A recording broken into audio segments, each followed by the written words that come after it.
El pensar que hay un debate en Estados Unidos y de hecho en Europa también, porque las corrientes más derechistas de Europa se definen como antineoliberales, la gente como Le Pen en Francia o el Frente Nacional, que son neofascistas, pero dicen que son contrarios al neoliberalismo. Todo esto para decirles que no son los dueños del antineoliberalismo, que hay un antineoliberalismo de derecha. Y hay que vivir con eso. Y hay movilizaciones, presiones, denuncias, críticas de un antineoliberalismo de derecha. No somos los dueños del asunto. Durante muchos años, durante 30 años quizá, pues los que padecíamos los males del neoliberalismo, sobre todo en la periferia, no tanto en el centro, pensábamos que nosotros éramos los que hacíamos bandera del antineoliberalismo y del anticapitalismo, algunos yendo un poco más allá. Pero ahora resulta que también la derecha, empresarios como Trump o gentes tan de derecha como los neofascistas europeos. Es decir, el debate es un discurso antineoliberal. Estamos en un debate político post-neoliberal. No de los izquierdistas contra el liberalismo, sino de los post-neoliberales. El discurso. Por el lado de la derecha tenemos a Sanders, por ejemplo, que es el más visible y lo tenemos tan cerca y tan amenazante que de él hay que hablar. Y Sanders es muy peculiar en su antineoliberalismo, es enemigo de la globalización, pero es enemigo de la globalización, pero no es enemigo de la globalización de los intereses estadounidenses, pero bajo una modalidad proteccionista, es decir, un proteccionismo de gran potencia, lo cual es muy cabrón. O sea, digo que nosotros seamos proteccionistas todavía, que Nicaragua sea proteccionista, lo más grave, si fuera el caso, pero que una gran potencia, la mayor gran potencia del mundo, sea proteccionista y ponga todo su peso para proteger sus intereses de manera explícita y abierta contra los acuerdos del viejo neoliberalismo, es muy, muy complicado. Pero además de esto, lo sabemos, es mucho más belicista todavía que los anteriores, es mucho más agresivo en muchos aspectos, niega el cambio climático, lo cual es muy complicado, no porque seamos ecologistas y nos gusten las maripositas y sufrimos cada vez que vemos la foto de alguna ballena que cayó, no por ese tipo de ecologismo, sino porque lo que representa que en Estados Unidos el presidente del país y por lo tanto el legislativo que también dominan los republicanos le baje a los controles del impacto ambiental de la inversión de las grandes empresas, es decir, que las grandes empresas estadounidenses puedan operar con restricciones más laxas, sí se capta eso, puedan contaminar más libremente, va a significar que en todo el mundo va a suceder eso, porque el capital no se anda midiendo. Si la mayor potencia del mundo puede desarrollar una actividad económica sin consideraciones ambientales, todos los capitales del mundo van a desarrollar actividades económicas sin controles ambientales para poder competir. O sea, ya no se vuelve fregada, pues. Entonces, Trump es en efecto el peor de los escenarios posibles. Pero ¿qué pasa con la izquierda? Que creíamos que éramos los dueños de la bandera antineoliberal. Bueno, la buena noticia es que la izquierda tiene, y de eso vamos a hablar hoy, la única corriente política en el mundo que tiene, no sin duda, no la derecha, no los neofascistas, una alternativa viable al neoliberalismo. Y con eso no quiere decir que tengamos ideas. Tenemos una larga trayectoria recorrida por muchos países y millones de personas en el cono sur, sobre todo en el cono sur, en alguna medida en Centroamérica de este continente. Es decir, hay una experiencia de políticas post-neoliberales, de desarrollo post-neoliberal, de crítica práctica a través del gobierno y en la acción social al neoliberalismo, desarrollada en bastantes países de América del Sur, algunos de Centroamérica, pero voy a quedarme con los más notables de América del Sur. Entonces no estamos hablando de que nos parece mal el neoliberalismo y de que quisiéramos explorar alguna alternativa. Hay una alternativa que ya va para 20 años si consideramos el caso de la elección de Chávez en Venezuela, que fue en 98, y él ingresa al gobierno en 99. Desde 99 del siglo pasado, y de ahí después siguieron Brasil, Argentina, Ecuador, Bolivia, a su modo Chile 2 veces, porque volvió a ganar 2 veces la izquierda, aunque parezca que Bachelet no es muy de izquierda, Uruguay, que sigue gobernando de izquierda, Paraguay, que quitaron al obispo, a la mala, Sí, tenemos un montón de experiencias que llevan algunas cerca de 20 años, otras 15 años, otras un poco menos, mostrando que es posible un camino del desarrollo distinto del capitalismo neoliberal. Pues no tenemos que enfrentar a Trump con argumentos o con lamentaciones, podemos decir, hay una experiencia. Y bueno, aquí estamos en México, estamos en un partido y queremos ganar las elecciones del 18. Si ganamos las elecciones del 18, tenemos que saber qué vamos a hacer. Y tenemos que saber qué vamos a hacer aprendiendo los que ya nos llevan la ventaja. Y ya cometieron los errores, también, porque hay errores, y los aciertos también, y ya llevan el camino recorrido y algunos van para atrás. Bueno, necesitamos cruzar el río y ver qué pasa del otro lado, qué pasa en la otra orilla del río, y esto es lo que está pasando todavía hoy de manera muy beligerante en América del Sur. Entonces de eso vamos a hablar, y no porque nos interese ser cultos y saber lo que pasa en nuestro continente, sino porque pues, que es un instrumento, es de primera necesidad para poder hacer política aquí, hoy, y de aquí al 18, y si ganamos como vamos a ganar, del 18 en adelante. Entonces nos vamos a enfrentar a los problemas que se enfrenta Evo, nos vamos a enfrentar a los problemas que se enfrentó Lula, nos vamos a enfrentar a los problemas de Dilma, nos vamos a enfrentar a los problemas de los Kirchner, a los de Correa, y así sucesivamente. Ok, entonces hablemos pues de América del Sur. Yo quisiera referirme no a todos los países por igual, porque no puedo, sino a uno que es quizá emblemático y que conozco un poquito más que los demás, que es Bolivia. Emblemático por muchas razones. De los que han hecho esta conversión, probablemente es el que en estos momentos va de gane. En Ecuador no sabemos qué va a pasar todavía. Lenin no las tiene todas, no es seguro. Tampoco en Bolivia, porque hubo una elección, quizás en Chile lo comentaremos después, una votación para ver si se podía reelegir o no el presidente y el vicepresidente, y el pueblo dijo no. En ese momento lo estaban acusando de que tenía un hijo y de que no lo reconocía y de que era un machín, que sí ha de ser, pero digo, ese no es el problema. En todo caso, Bolivia es con Ecuador los que están hoy muy beligerantes y muy vigentes, y creo que la experiencia boliviana vale comentar. Entonces, ¿qué podemos aprender de Bolivia? Lo primero que yo quisiera decir es: en Bolivia reinventaron la revolución. Todos los que somos de izquierda, y algunos somos de izquierda desde hace mucho rato, pues somos revolucionarios, y se discute, o sea, la palabra revolución está en nuestra boca cada 2 por 3. Y asumimos que la idea de revolución es una idea ya hecha, que ya sabemos lo que es, está en los libros, y ya se hizo la revolución francesa y luego las revoluciones socialistas y proletarias del siglo XX, ya sabemos lo que es la revolución. Pero estamos en el siglo XXI y hay que reinventar la revolución, hay que volver a pensar la revolución. Creo yo que en el Cono Sur volvieron a pensar la revolución, o si no la volvieron a pensar, cuando menos buscaron un camino distinto, y ahora están reflexionando sobre lo que aprendieron en ese camino. Bueno, fuera que nosotros también aprendiéramos de esa nueva revolución que ellos están operando. Reinventar la revolución significa lecciones. La primera lección, Bolivia, pero también Ecuador, pero también Venezuela, más claramente Bolivia. No se puede hacer una transformación, no se puede hacer una revolución. Revolución no significa sangre, no significa violencia, no significa derrocar, puede ser ganar el poder, si no se tiene una combinación de movimientos sociales y partidos políticos.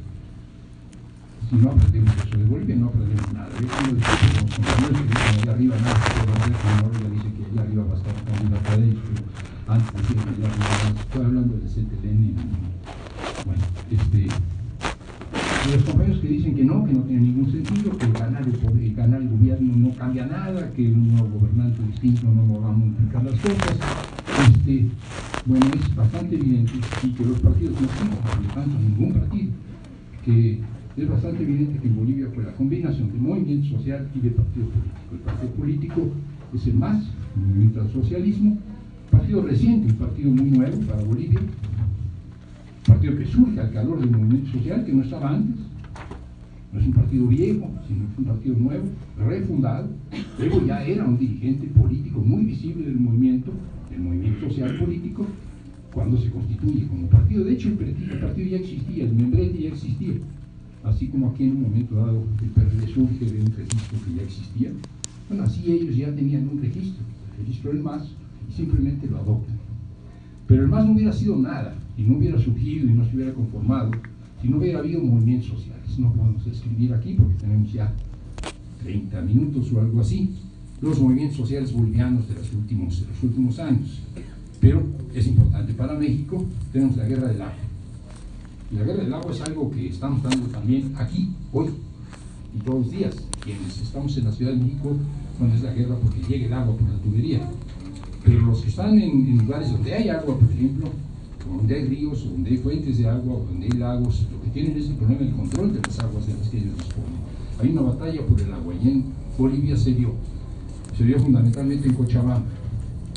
Lo que se estaba planteando ahí era la privatización por parte de una empresa, creo que era una empresa española, las mismas que están en México, las mismas que están en otras partes, que iba a manejar el agua. Hay experiencias en todo el mundo de que cuando una empresa privada maneja el agua que antes manejaba el municipio, por ejemplo, el municipio, el resultado es peor servicio y un crecimiento. La gente puso, resistió y lo echaron para atrás.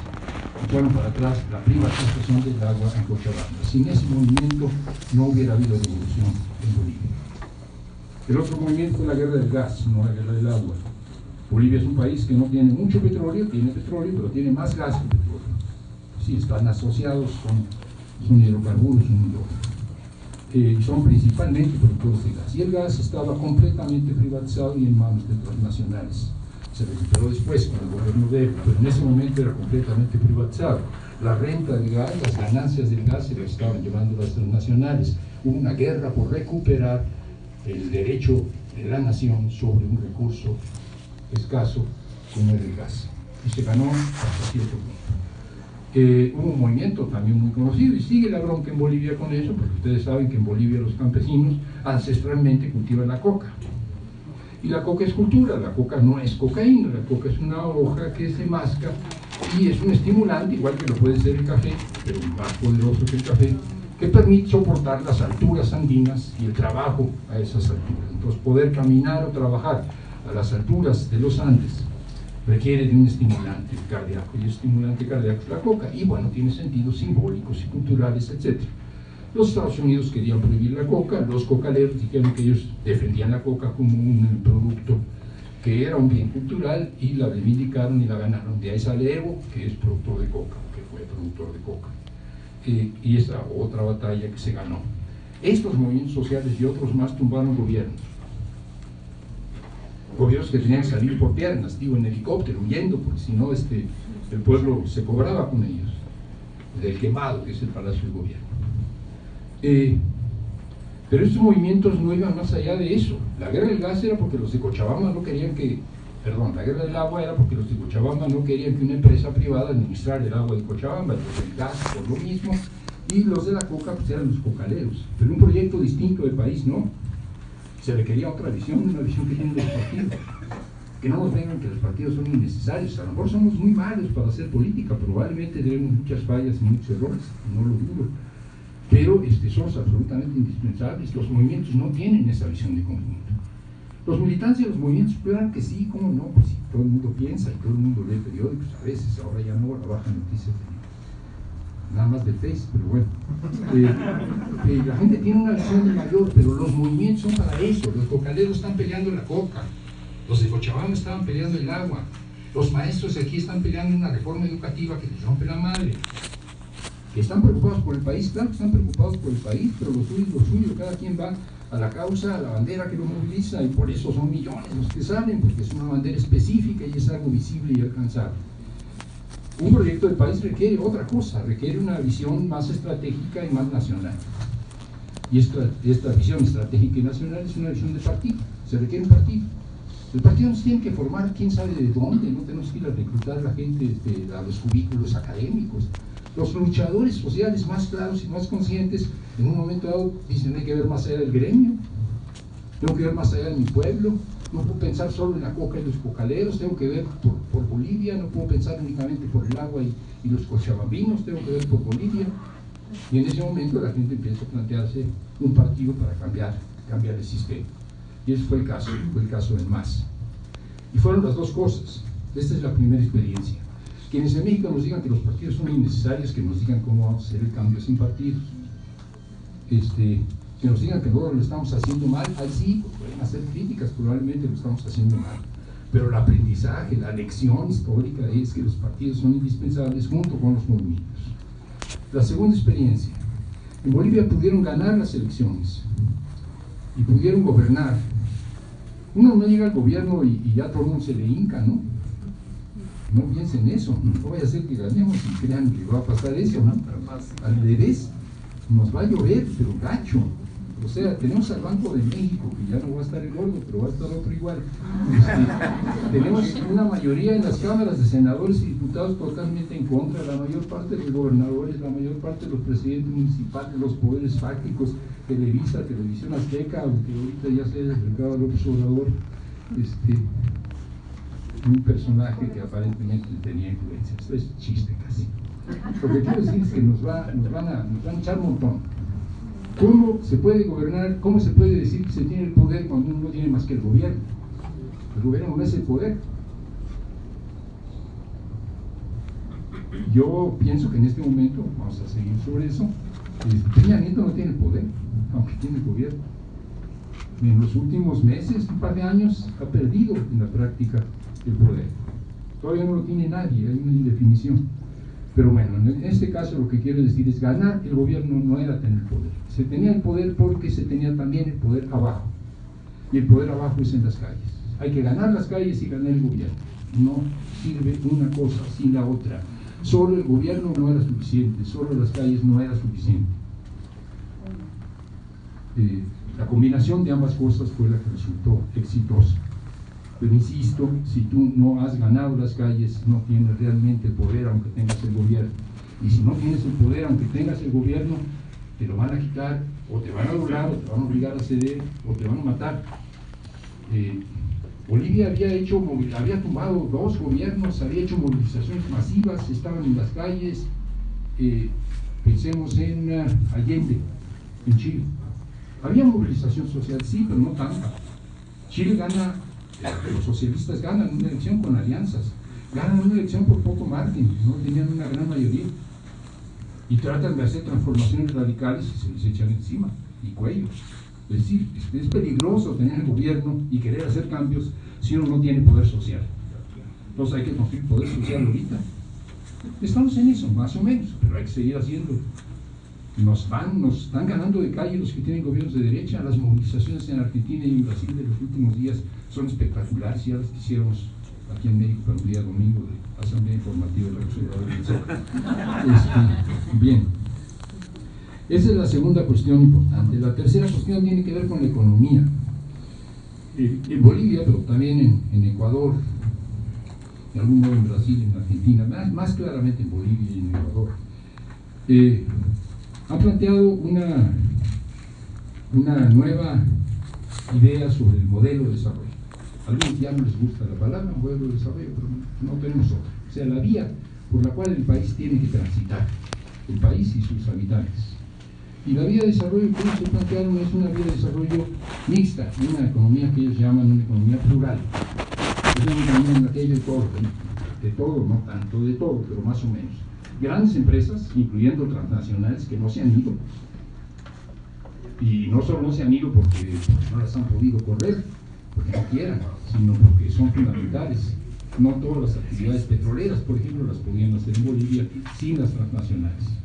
Entonces hay transnacionales, hay empresas privadas grandes, hay mineras grandes, hay economía de Estado, ha crecido y se ha fortalecido enormemente la economía estatal, y eso es muy importante pensarlo, que el Estado ha recuperado atribuciones económicas que había perdido en Bolivia, porque las fue privatizando, las fue entregando, recuperó control económico, hay economía de Estado, hay economía privada grande y pequeña, hay economía social, porque aquí luego nos gusta decir economía social y solidaria, empresas asociativas, cooperativas, pues llámenle como gusten, empresas cuyos socios son los dueños, no hay un capitalista, sino que son los propios trabajadores los dueños.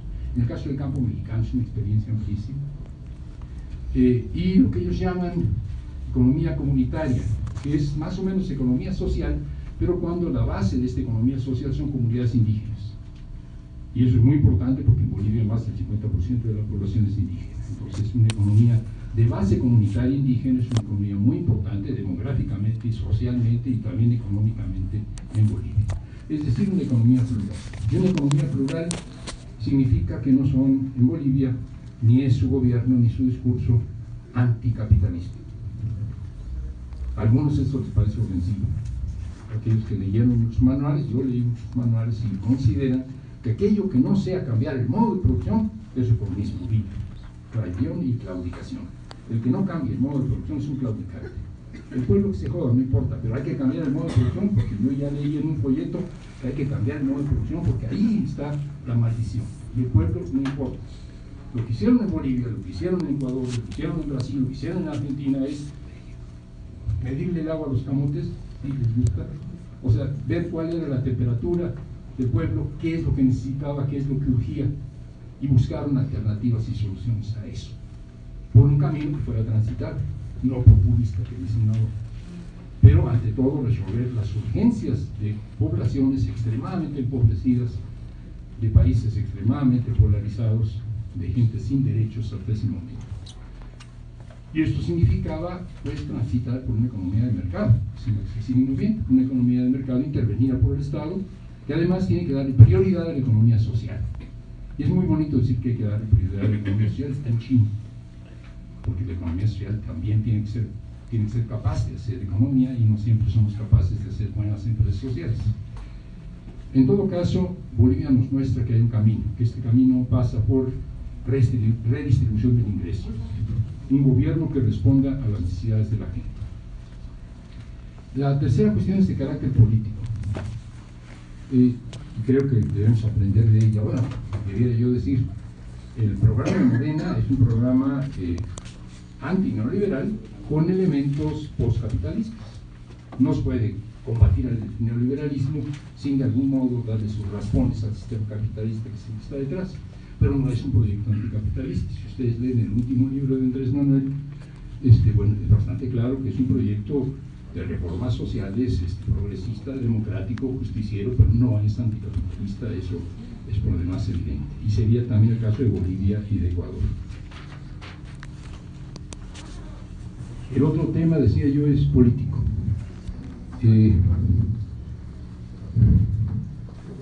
Cuando se gana un gobierno y se gana un espacio en las instituciones que existen. Uno no cambia las instituciones por el hecho de llegar a los pinos, y las instituciones están hechas al servicio de la oligarquía y del viejo régimen. El Estado, la burocracia, las secretarías, las leyes, el poder judicial, el poder legislativo y sus normas, sus costumbres, sus prácticas están hechas al viejo régimen. Gobernar con este aparato, con el aparato del viejo régimen, es muy complicado.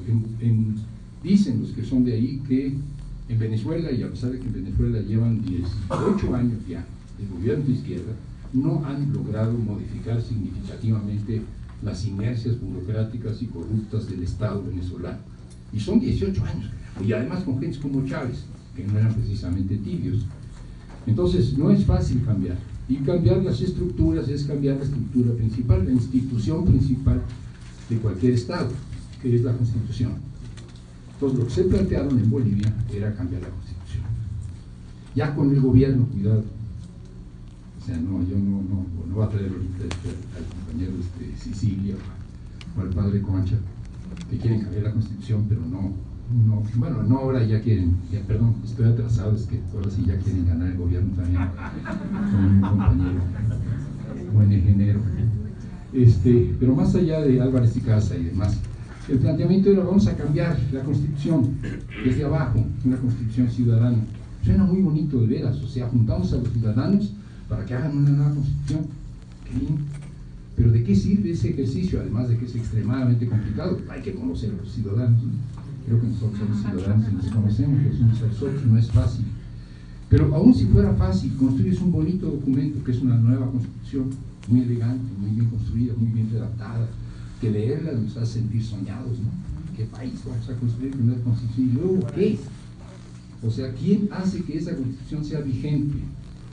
Entonces, un gobierno necesita un gobierno de cambio, necesita una nueva Constitución quizá, pero necesita un gobierno para que valide esa Constitución, para que la asuma, para que la practique, para que la ejecute. No sé si eso se entiende, y eso fue lo que se hizo en Bolivia. Evo ya era presidente, pero tenían la vieja Constitución y el viejo aparato del Estado, había que cambiarlos. Y entonces lo que hacen es un pacto de unidad. Un pacto de unidad de todas las fuerzas sociales, progresistas, democráticas, para cambiar el sistema del país, el sistema político del país, y crear una nueva constitución. Fue larguísimo, fue complicado, se tardaron mucho tiempo. En Ecuador fue más rápido, en Venezuela fue más rápido, pero en Bolivia fue muy largo, porque fue real, porque llegaron las gentes que representaban a los diferentes pueblos, a los diferentes sindicatos, a los intelectuales, a los activistas, a las ONGs, y estos fueron los que construyeron una nueva constitución. Esto con Evo Morales, que era presidente de la República, y decía: la constitución que ustedes saquen es un mandato. Ya ustedes son constituyentes, bueno, yo recibiré esa constitución y yo la ejecuto. Es un mandato para mí, estoy esperando ese mandato. Se hizo una constitución donde se recogían demandas que no hubieran sido recogidas si no se hubiera hecho este proceso. Por ejemplo, demandas muy minoritarias en número de población de los pueblos amazónicos. Para quienes no tengan mucha idea de cómo es Bolivia, uno ha visto de Bolivia a las alturas de la parte andina, a las alturas de la parte del altiplano. Pero Bolivia tiene más de la mitad que es Amazonia, que es parte baja, Chaco. Y son pueblos pequeños, son pueblos menos numerosos que los quechuas y los aymaras de la parte del altiplano, menos espectaculares en cuanto a que no tienen la gran cultura que tuvieron los incas, pero tuvieron su propia cultura, que no tenía ningún tipo de derechos.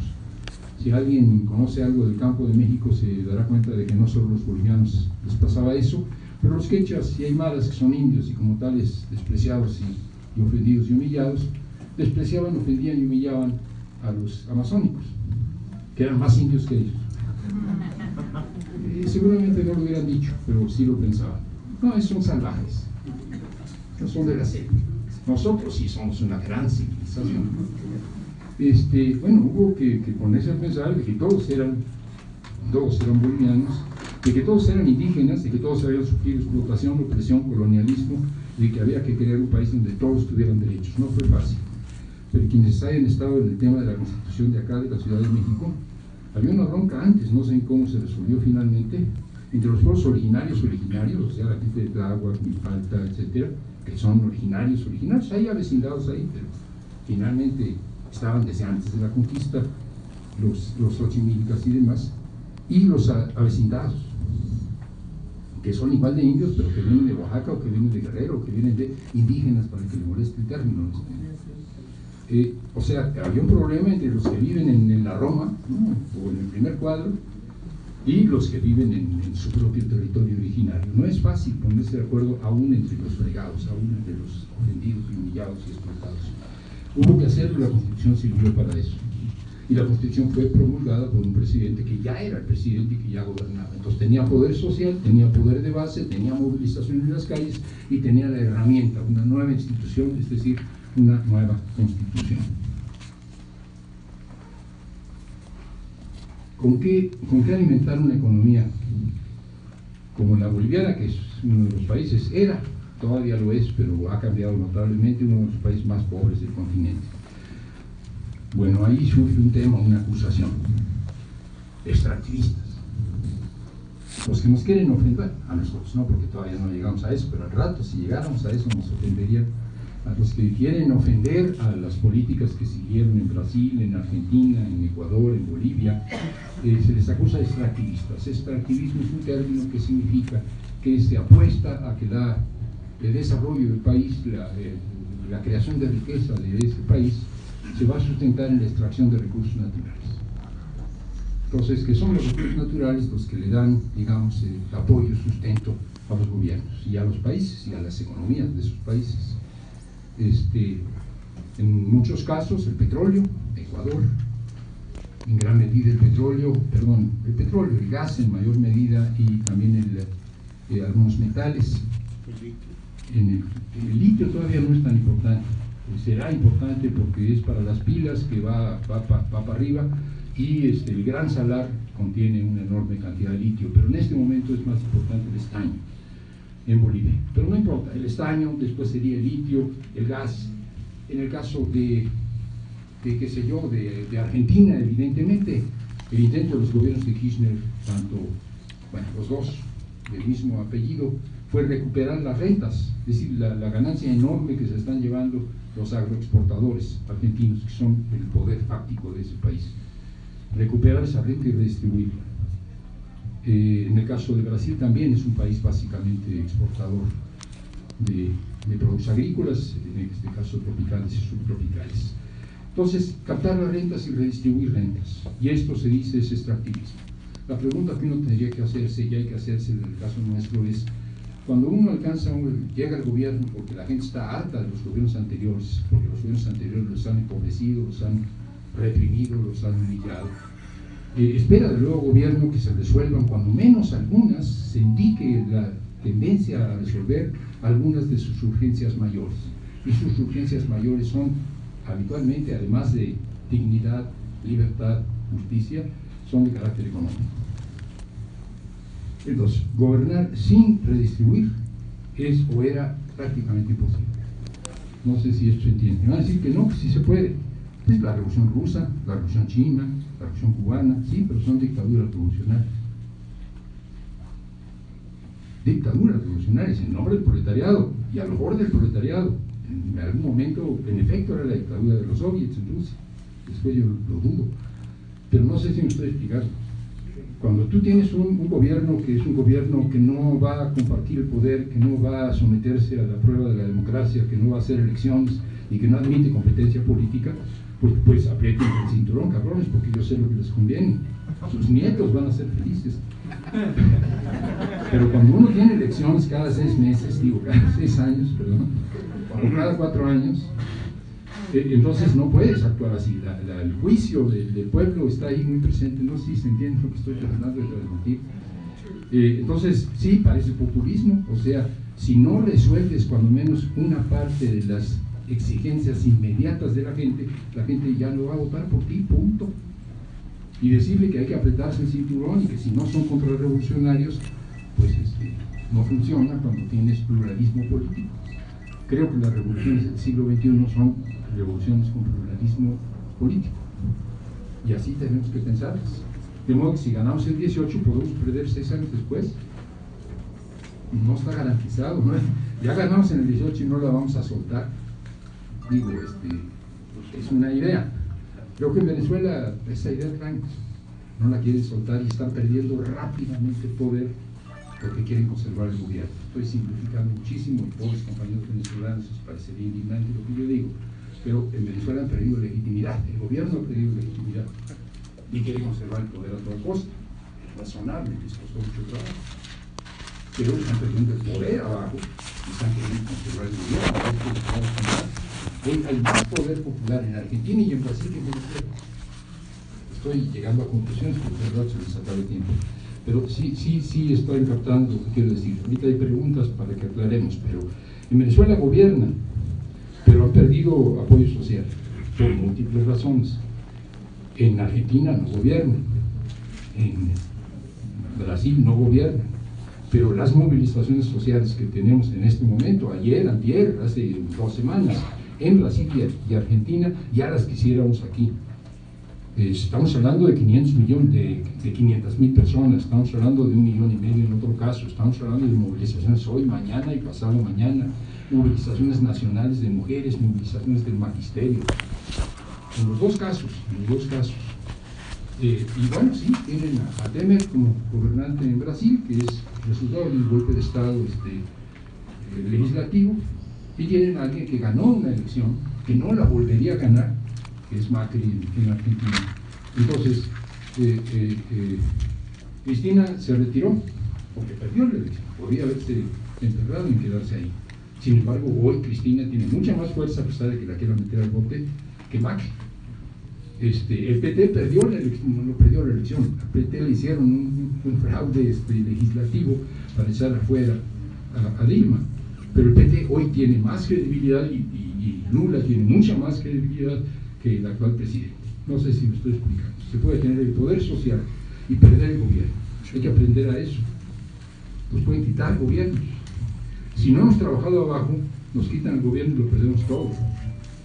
Si hemos trabajado abajo, podemos soportar, nadie lo desea, nadie lo pide, nadie lo quiere, perder una elección. Las elecciones, si va a haber, es para ganar o perder, ¿no? Si no queremos perder ninguna, pues ¿para qué hacemos elecciones? Si va a haber elecciones es que las podemos perder. ¿Qué hacemos para darle continuidad a un proceso de largo plazo sí va a haber elecciones. Crear las fuerzas necesarias para que un cambio de gobierno no signifique un cambio de tendencia.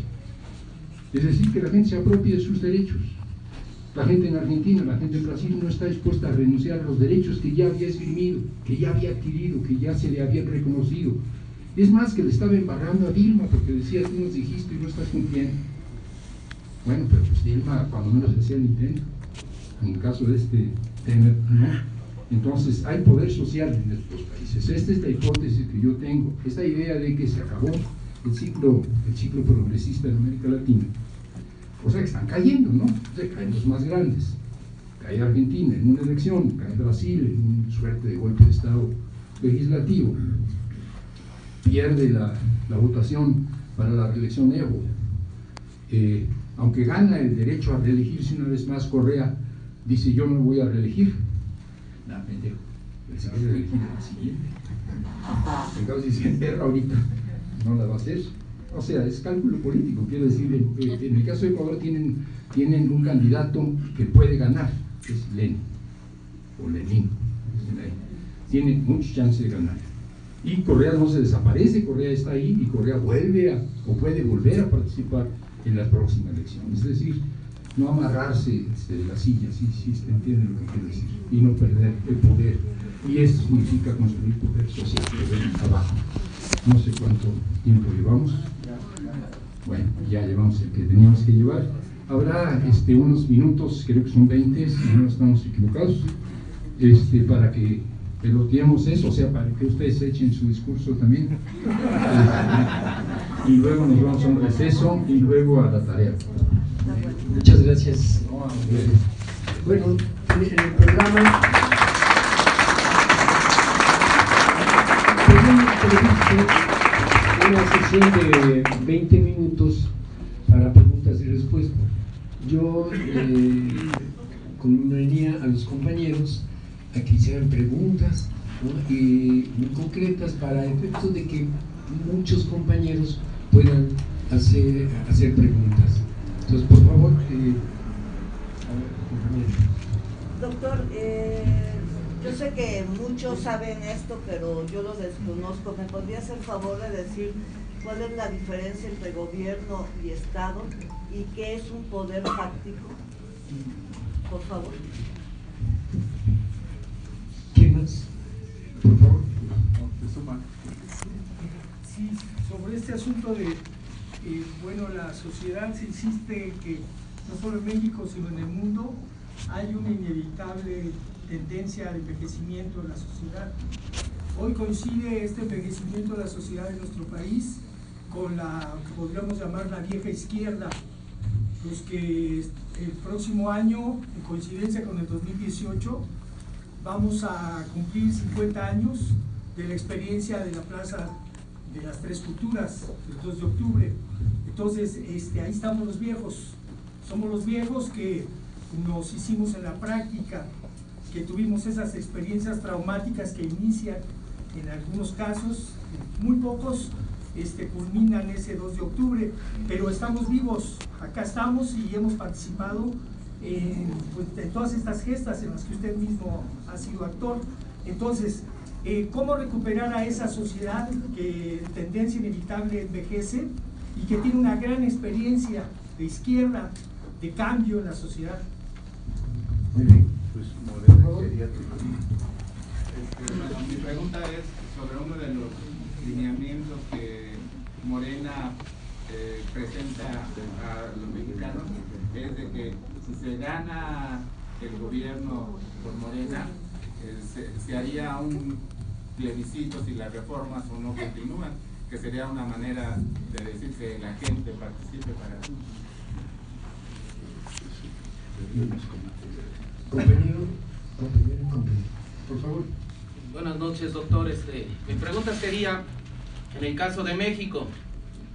En México, la Revolución Mexicana acaba con el plan de San Luis que se llevó a cabo con el señor Madero.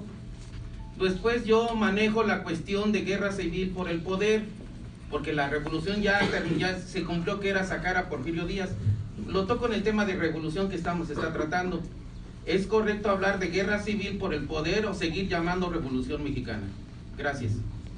Por favor. Sí, bien. Ok, mi pregunta es, ¿realmente México podría cambiar radicalmente para beneficio del pueblo en base a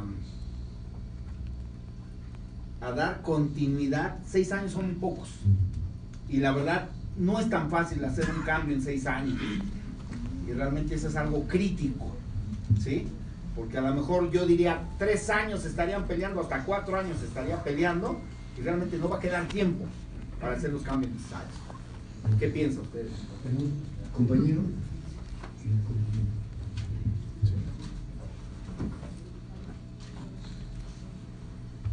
Ok, mi pregunta es muy concreta.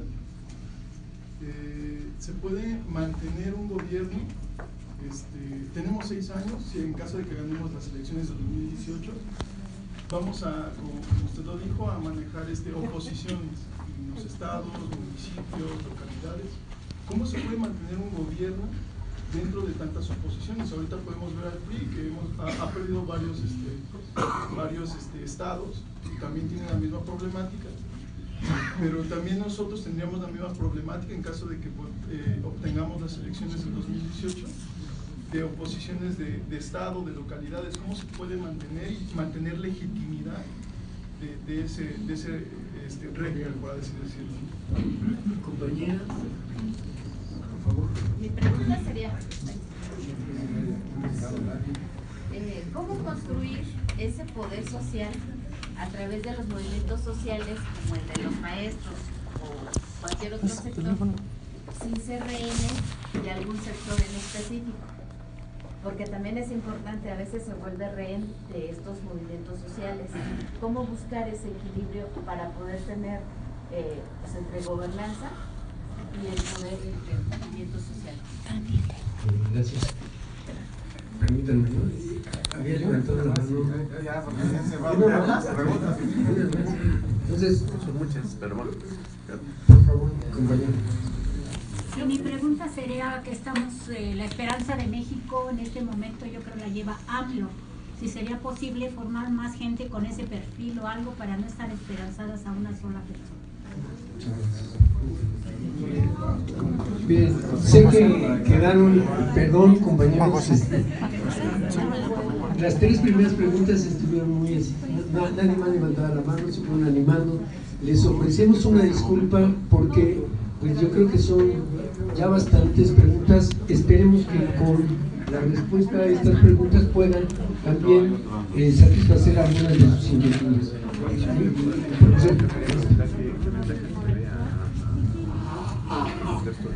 Trataré de ser muy breve, pero sí abordar cada uno de los temas que se propusieron. La diferencia entre Estado y gobierno. Un Estado es una estructura institucional. Un Estado tiene la primera institución, una constitución, puede ser escrita o no escrita, habitualmente son escritas, y de ella se derivan una serie a su vez de aparatos, de secretarías, en el caso nuestro, de funciones, de atribuciones, de relaciones. Esto se constituye una vez y dura por años, décadas o centurias, incluso se dan casos. No se anda cambiando de estado cada tercer día o cada 6 años o cada 4. Un estado nuevo es un estado que implica una reconstitucionalidad y que implica habitualmente lo que se llama un pacto social. Es decir, las fuerzas que pueden fundar un nuevo estado o que están interesadas en fundar un nuevo estado tienen que negociar entre sí. No es nunca una sola fuerza que dice ahora yo voy a crear un nuevo estado, sino que tiene que ser una correlación de fuerzas y entonces implica una negociación. Lo que yo estaba contando de Bolivia, vamos a hacer una nueva constitución, vamos a reconocer los derechos de los pueblos indígenas, vamos a reconocer su territorialidad, vamos a cambiar las prioridades y que el Estado impulse la economía social y no solo la economía privada, vamos, etcétera, es crear un nuevo Estado. Y eso implicaba crear una nueva constitución. En Bolivia pueden perder el gobierno, hasta ahora no lo han perdido. pero la Constitución ahí queda. Entonces el nuevo Estado boliviano permanece aún si perdieran el gobierno. Sí me estoy explicando. Igual en todos los demás casos en los que ha habido una refundación del Estado, porque puede haber un cambio de gobierno sin refundación del Estado. Las más radicales, creo yo, son la constitución del pacto, la constitución boliviana, y la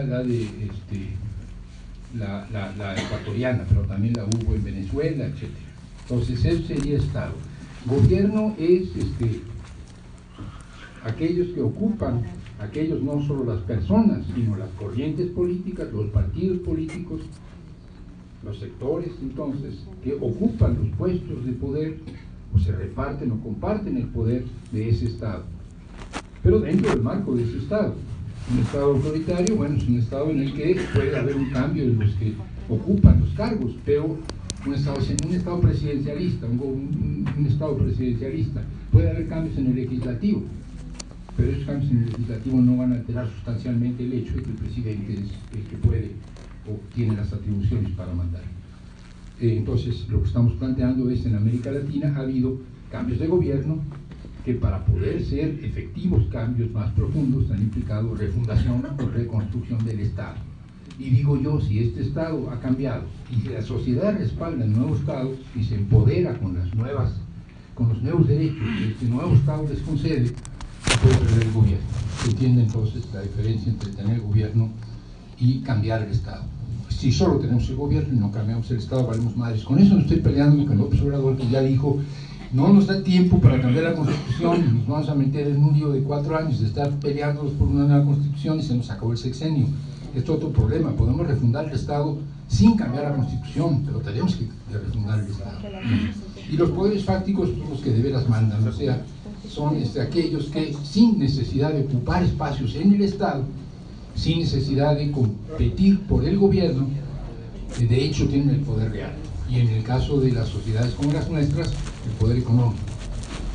Mayormente el poder económico, no es únicamente, no es el único poder fáctico, sí es el poder económico.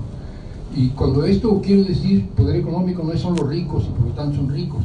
No, poder económico quiere decir que tu poder, por el hecho de tener dinero, te permite incidir sobre las políticas públicas, sobre los programas de gobierno y sobre las decisiones. Es decir, es tener poder político de manera informal, no de manera formal. Si yo soy un partido que tiene diputados o senadores, yo formalmente influyo. Si yo soy un empresario que no tiene ni diputados ni senadores, ni ningún partido, puedo ser más influyente que cualquier partido porque finalmente yo puedo chantajear al Estado mexicano o al Estado que sea. ¿Sí se entiende? Bueno, otros poderes fácticos, no es únicamente el dinero. Hay las corporaciones. En el caso de la historia de México, la otra gran corporación es la Iglesia. La Iglesia es un poder fáctico, lo sabemos. Hoy es un poder en la izquierda, fáctico, porque como son curas no son políticos. Les puedo decir que a mí me parece que gentes como Solalinde, que gentes como Vera, que gentes como el Padre Concha son admirables. Pero el problema es que forman parte de una iglesia, los jesuitas en general son muy activos, muy participativos y muy combativos. El problema es que forman parte de una institución y esta institución es un poder fáctico, entonces resulta que tienen una suerte de autoridad moral que no sé quién carajo les ha concedido. Nosotros somos unos inmorales, corruptos y rateros, y ellos en cambio son la moralidad de patas, nada más porque son parte de la iglesia y se supone que, no sé si me estoy explicando, tampoco vamos a decir que todos ellos son pedófilos, ¿verdad? Eso sería otro poder fáctico. También en arte es un poder fáctico. Y en algunas regiones el cacicazgo, el viejo cacicazgo, del viejo estilo, ¿no? Esos que no importa que tengan o no tengan la presidencia municipal, ellos de todos modos mandan. Y mandan a través de las fuerzas informales, guardias blancas, etc. Poderes fácticos. Los sindicatos pueden ser un poder fáctico en algún momento. Vamos al otro, el envejecimiento de la sociedad. Si la sociedad envejece, fíjense cómo estamos algunos. A ver, no es cierto, la sociedad mexicana todavía no es una sociedad vieja. Tenemos la fortuna, no aquí, porque lamentablemente en Morena todavía faltan muchos jóvenes, debiera haber más jóvenes, en eso hay que pelear. Pero la sociedad mexicana es una sociedad de jóvenes todavía. Nos quedan como 15, 20 años todavía de ser una sociedad de jóvenes. Bono demográfico, le dicen algunos. Quiere decir que tenemos la ventaja de que todavía hay una bola de gente en condiciones de trabajar, o sea, que pueden producir sus propios alimentos, y no los viejitos que ya hay que darles la comida en la boca, o los chiquititos que hay que darles de mamá. ¿Sí me explico? O sea, no muchos niños, porque ya no están creciendo, naciendo tantos niños, ni tantos viejos, sino muchos jóvenes, por un rato, porque nacieron un chingo de niños, ya no están naciendo, nacieron muchos, y todavía no se hacen viejos. Entonces, bueno, eso es muy bueno. Y entonces, para aprovecharlo, los mandamos a todos Estados Unidos. Más o menos. Los que no se quedaron aquí, pero pues, como no había chance, pues se metieron al narco. Y ellos se matan solos, no hay bronca. No es para hacer chistes, pero por ahí va.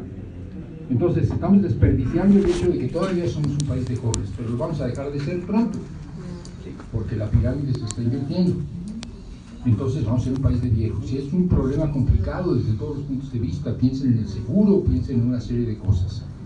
Pero también hay una pregunta asociada a eso que tiene que ver con el hecho de que somos una izquierda vieja, o más bien, una parte de la izquierda es una izquierda vieja, y no hay renovación tampoco de la izquierda, o no hay suficiente renovación de la izquierda, o esta renovación de la izquierda no pasa por todos los lugares. Entonces hay un problema que tiene que ver con la edad de un país, con la edad de la izquierda misma. Yo creo que el tema del envejecimiento de la sociedad y de la vieja izquierda, de la izquierda del 2 de octubre, pues sí, pero quizás la izquierda del 2 de octubre, pues ya estuvo en Tlatelolco, ya le contaron, o si no estuvo, pues ya inventó, porque si tú tienes la edad que yo tengo y no estuviste en Tlatelolco, pues ¿dónde estabas, cabrón? No se puede ser chilango y no haber participado, digo, no puede ser chilango de mi edad y no haber participado, todos nos ven cara de 68eros, a lo mejor estábamos en nuestra casa y nada más. Pero, eso es una manera de estar fijados en lo que fue la matriz intelectual, moral de una nueva izquierda. Yo creo que el 2012 fue para muchos chavos su 68.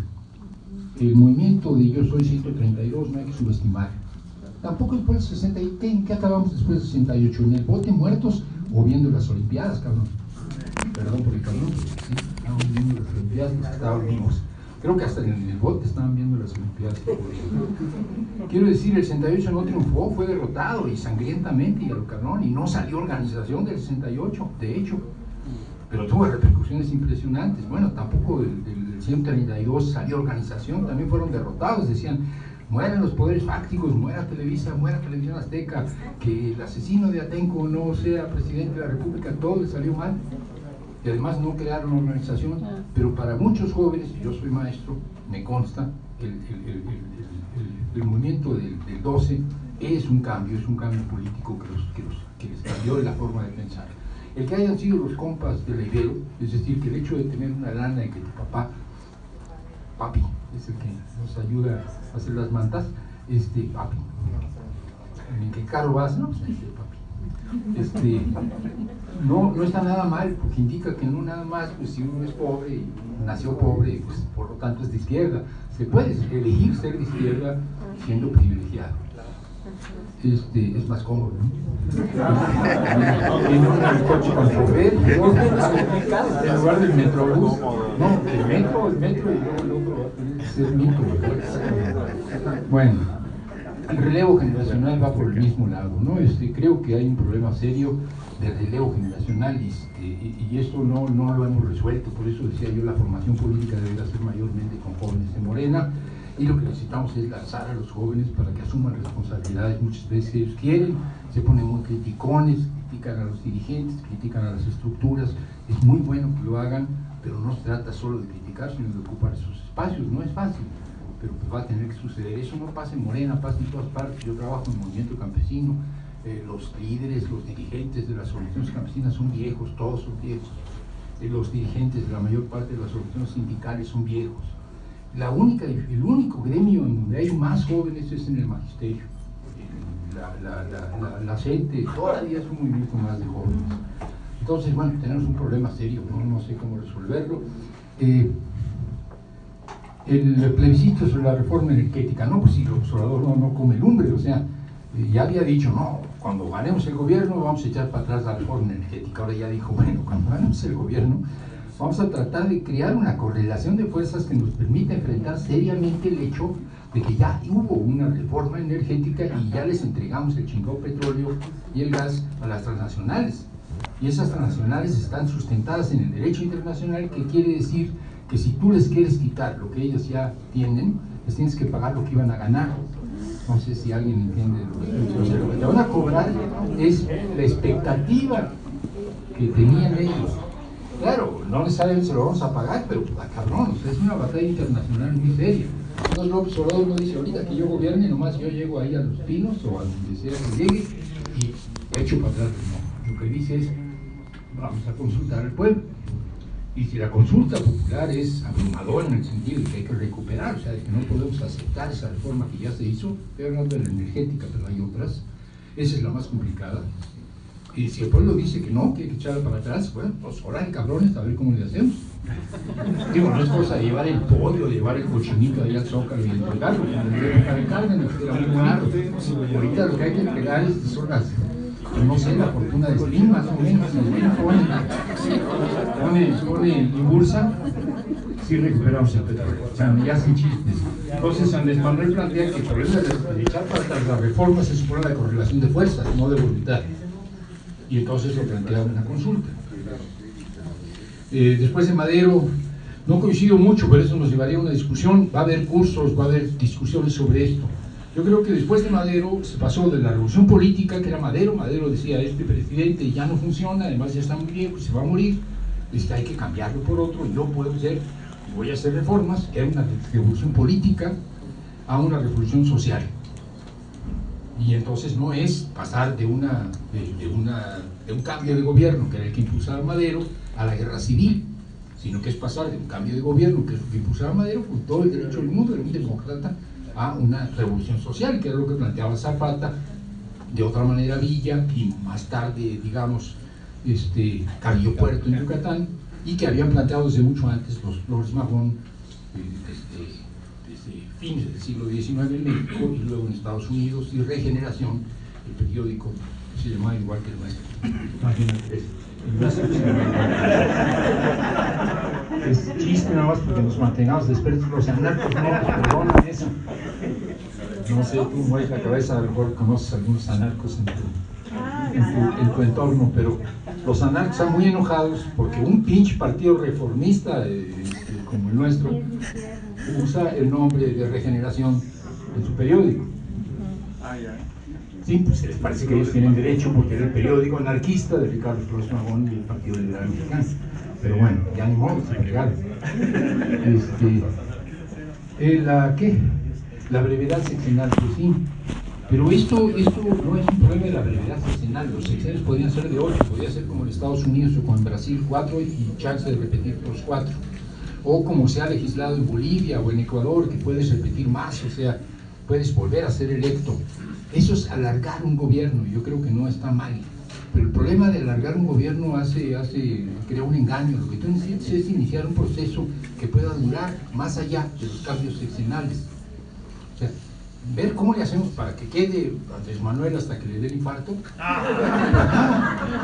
No se trata de eso, se trata de ver cómo podemos hacer que los cambios en 6 años, es lo que vamos a tener, sean de tal naturaleza que podamos prolongarlo más allá de que vuelva a gobernar el mismo, que seguramente no sería el mismo, o vuelva a gobernar otro del mismo partido, que quizás no sería, o gobierne alguien que no sea del mismo partido. Es decir, hacer un proyecto de transformación transeccional, y esto hay que hacerlo abajo. Si uno no tiene las fuerzas sociales, no lo puede hacer. En Brasil no las tenían, en Brasil el PT se desfundó. O sea, cuando perdieron el gobierno no quedó partido, casi no quedó partido. Los que ahorita están saliendo a la calle no son los del PT, aunque sí algunos, la CUT, la Central Obrera, y los del MST, que ahorita ya están cobijando otra vez a Lula, como debe de ser. Tampoco en Argentina había mucha organización social por parte de los peronistas de izquierda. Si no creamos organización social, pues vamos a tener un problema gravísimo porque tenemos 6 años, y o cambiamos el país en 6 años, no es fácil cambiar en 6 años. ¿Cómo mantener un gobierno con oposiciones? Tantas oposiciones, o sea, hay desgaste. Pero no necesariamente, a ver, si uno no tiene, decía un político, bueno, a ver, dejemos sin el político priista, bueno, sí, el que que el que combate apoya, es decir, el tener oposiciones te ayuda, ¿no? Si gobernáramos en blanco, o sea, sí, ahí está, ahí tienen todo, ustedes son, y va a estar un poquito complicado. Vamos a tener resistencias, fuertes resistencias de los poderes fácticos, vamos a tener resistencias de la parte de las instituciones, o sea, tenemos el gobierno, tendríamos el jefe del ejecutivo, pero todos los ejecutivos estatales y municipales se iban a repartir y no íbamos a quedar probablemente nosotros con la mayoría de los ejecutivos, de modo que tenemos el ejecutivo principal, el jefe del ejecutivo federal, pero no tenemos el resto del ejecutivo.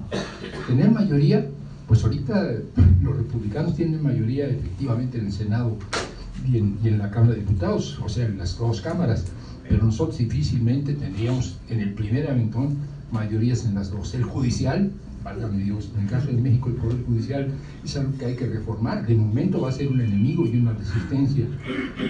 Bueno, y los poderes fácticos que ya dije. La única posibilidad es convencer a la gente de que hay que vencer estas resistencias, no de que las resistencias las va a vencer este super ejecutivo, ¿no? El super Andrés Manuel, el superhéroe de Macuspana, no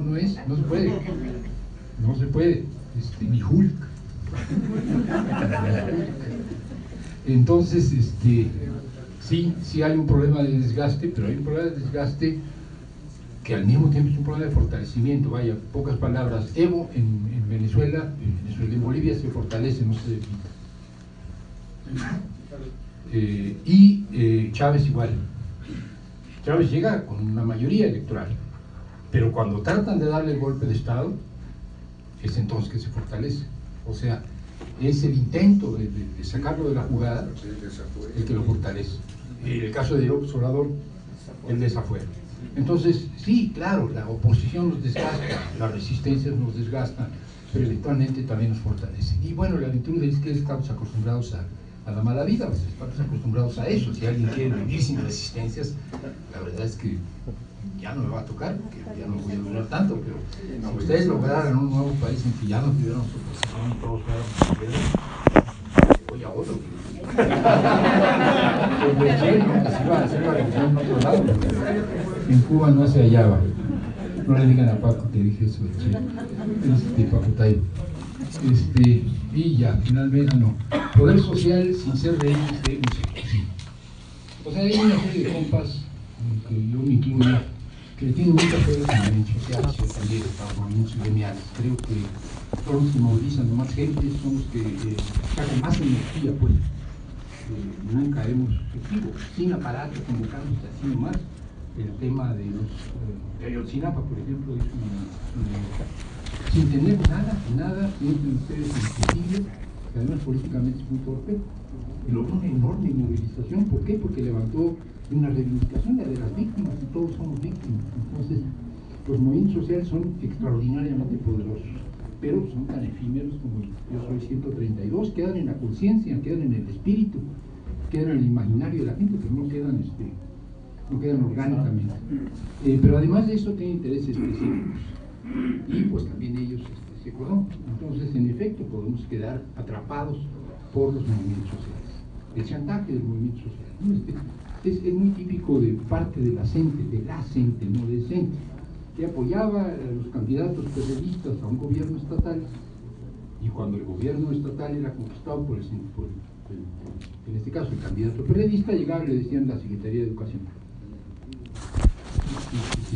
A lo mejor es justo, a lo mejor es correcto, a lo mejor el mejor cuadro para la Secretaría de Educación es alguien que venga del magisterio, pero no era el caso, se trata de cobrarlo.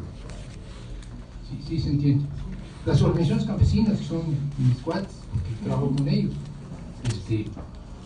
van y le dicen al observador: es el programa que queremos para el campo, el programa estratégico, no el programita de mañana, el cambio, el gran cambio para el campo es el que queremos. El plan de Ayala del siglo XXI, lo armaron para la elección del 12. Pero ¿qué va a suceder con muchas de ellas si gana? Sí, está bien el plan de Ayala del siglo XXI, pero tocas a la puerta de la Secretaría de Agricultura y bueno, ¿cuánto me va a tocar?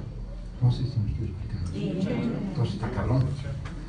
Pero esa es la gente, o sea, no puedo decir es que no me gusta y pues cámbiate a tu hay angelitos.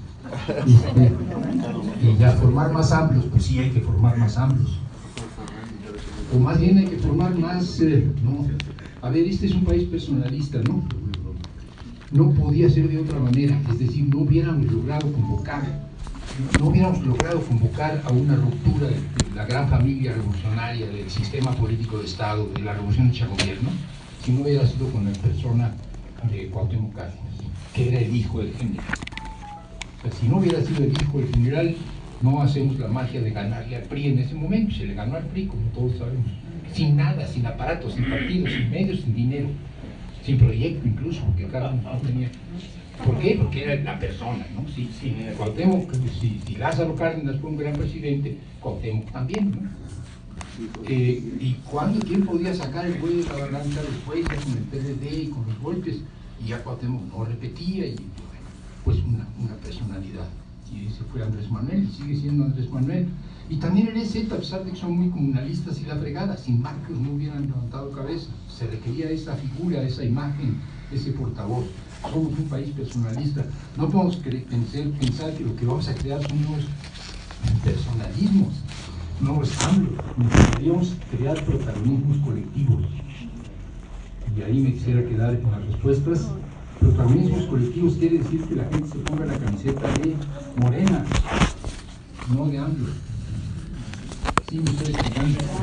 O sea, digo, no tenerle respeto, cariño y amor a un cabrón que ha recorrido 7 veces el país completo, que no se baja el caballo, que, bueno, pues Andrés Manuel se merece todo nuestro respeto, además de la realidad política y de las intuiciones, y 2 que 3 pendejadas que no cometen. Lo sabemos. Pero no es un problema de no tener admiración por Andrés Manuel y por otros dirigentes. El problema es que no vamos a apostar a eso nada más. Entonces aquí la autoridad moral debemos tenerla como colectivo, y eso está difícil, está complicado, pero esa es la tarea, y ustedes son morenos en este momento. Yo decía, y era una tontería, cuando se enferma Andrés Manuel, era en los últimos momentos del cerco. Piara, para allá, para entonces era San Lázaro, ¿no? Es decir, no, era San Lázaro ya pasaba San Lázaro. Y era un cerco, ya no era gran cosa, pero bueno, ahí estábamos. Y Andrés Manuel se había enfermado.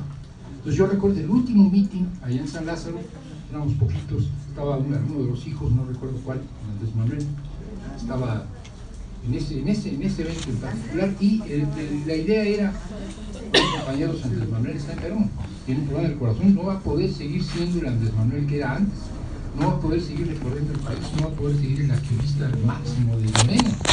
Tenemos que hacer muchos Andrés Manuel. Nos salió bola, porque salió de mi parte, siguió siempre Andrés Manuel, que estaba en todas partes, pero no apostemos a eso. Sería muy importante que el protagonismo colectivo sustituyera al protagonismo individual, sin que dejáramos tener el respeto y la admiración que se merecen aquellos que son los cuadros. Andrés Manuel ha dicho muchas veces, yo quisiera que, como a las organizaciones campesinas, cuando uno ya cumplió su tarea, cuando uno ya hizo su tarea, entonces pudiera ir a la banca, es decir, se pudiera ir al consejo de ancianos. Y cuando haya motivo, que vayan y le digan, oye Andrés, despierta, sí. ¿Cómo la ves? Sí. ¿Cómo la ves? ¿Para dónde? Pero que haya un consejo de ancianos, que uno se pueda desplegar, que no se tenga que estar ahí hasta el final de la vida. ¿Qué? El filósofo gobernante. Rey filósofo. No, el filósofo nunca, decía el Platón, sobre todo, y era reaccionario y elitista, no. Los filósofos no deben gobernar. Yo estudié filosofía, pero no me apunté. Bueno, vamos a ver eso.